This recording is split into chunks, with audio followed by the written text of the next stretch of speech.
तो आपका शरीर ढेर सारी यादों का भंडार है और वो हर समय यादें इकट्ठी करते रहता है।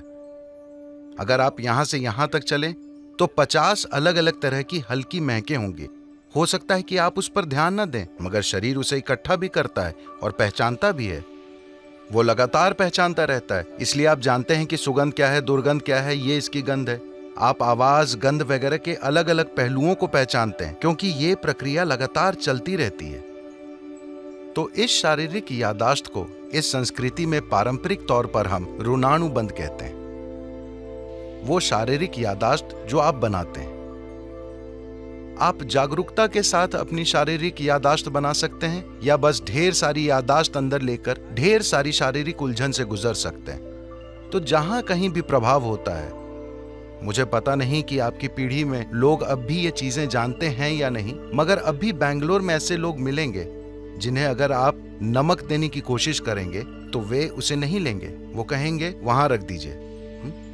अगर आप उन्हें तिल देने की कोशिश करें तो वो कहेंगे उसे वहां रख दीजिए, क्योंकि उन्होंने कई पदार्थों की पहचान कर ली है जो आसानी से आपकी याददाश्त को लेकर मुझ तक पहुंचा सकते हैं। अगर मैं वो चीज ले लूं, मुझे वो याददाश्त नहीं चाहिए। यही वजह है कि आमतौर पर इस संस्कृति में एक दूसरे को छूना, हाथ मिलाना, ऐसी चीजों से परहेज किया जाता है। हम अपनी ही दोनों हथेलियां मिलाकर नमस्कार करते हैं, क्योंकि हम याददाश्त नहीं इकट्ठी करना चाहते।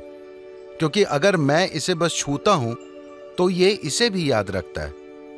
आप अपने 4 दोस्तों के साथ इसे आजमा कर देखें। आप उनके हाथों को छुएं, याद रखने की कोशिश ना करें। हर दिन बस उनके हाथ छुएं और भूल जाएं। कल अगर वो आकर आपको छूता है, आप जानते हैं कि ये उसका हाथ है ना?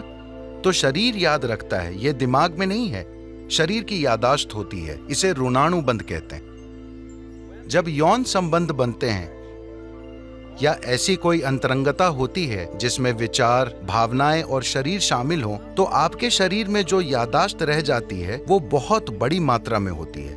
इसलिए कहा गया है कि आपको इसे जितना हो सके उतना सरल रखना चाहिए। कुछ दूसरे पहलू हैं जहां कुछ तांत्रिक प्रक्रियाओं में ऐसी चीजें होती हैं। वे सालों तक खुद को तैयार करते हैं ताकि शरीर से इतनी दूरी बना ली जाए कि शरीर कहीं से कोई याददाश्त न उठा पाए।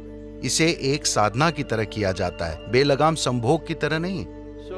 तो सवाल नैतिकता का नहीं है, सवाल ये है कि आप अपने जीवन में अपने साथ क्या करना चाहते हैं। अगर आप इस तरह जीना चाहते हैं कि आपके जीवन में आपकी भीतरी बुद्धि सबसे प्रबल चीज हो, आपका भौतिक शरीर नहीं, तो आपको शरीर की याददाश्त को जितना हो सके उतना सरल रखना चाहिए। इसलिए सादा भोजन, लोग बिल्कुल सादा भोजन करते हैं। अब भी मैं दिन में 1 बार भोजन करता हूं, और भोजन में सिर्फ एक चीज खाता हूं, 10 नहीं। मैं वो चीजें दूसरे दिन खा लूंगा, मगर आज मैं सिर्फ एक चीज खाऊंगा, क्योंकि काफी फर्क आप आजमा कर देखिए। सिर्फ मेरे कहने पर मत जाइए।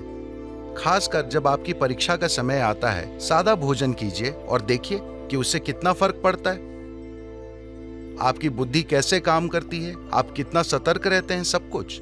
तो आप खुद को क्या बनाना चाहते हैं? आप खुद को एक सेक्सुअल सुपरनोवा बनाना चाहते हैं, या कुछ लोगों का ऐसा इरादा हो सकता है, ये उनके ऊपर है, मगर आप अपने जीवन के साथ क्या करना चाहते हैं ये आपको तय करना होगा। अगर आपने ये तय किया है तो ये बहुत महत्वपूर्ण है कि आप अनजाने में भारी मात्रा में यादें ना इकट्ठी करें, क्योंकि बाद में आप देखेंगे कि आपके लिए शांत और खुश रहना बहुत मुश्किल होगा, चाहे कुछ भी अच्छा हो रहा हो, क्योंकि शरीर में उलझन भरी यादें मौजूद हैं।